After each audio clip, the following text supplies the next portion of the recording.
L'espoir s'est finalement transformé en douleur. Des milliers de personnes étaient venues assister aux dernières heures de l'opération de sauvetage et apporter leur soutien à Ryan. Peu après 21h30, les secours extraient enfin le garçon du puits et l'amènent dans une ambulance.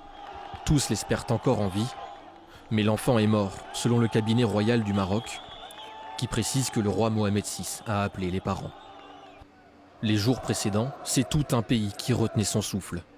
Ils étaient venus nombreux au cours des derniers jours par solidarité, inquiets pour ce petit garçon de 5 ans coincé sous terre depuis 5 jours.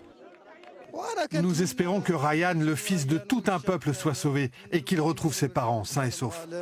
Ryan est tombé dans ce puits asséché alors qu'il jouait près de chez lui. Impossible pour les secours de le récupérer par le même accès. Seule une caméra glissée jeudi avait permis d'entrevoir l'enfant, blessé mais vivant. Les secours lui ont fait parvenir de l'eau et une bouteille d'oxygène. 5 jours d'attente à 32 mètres de profondeur dans un trou de 45 cm de large. 5 jours pendant lesquels les secours ont déblayé pour creuser un tunnel horizontal dans l'espoir de rejoindre l'enfant. Nous espérons l'atteindre sans problème. L'opération est menée avec prudence. À l'intérieur, il y a 11 ouvriers, des techniciens.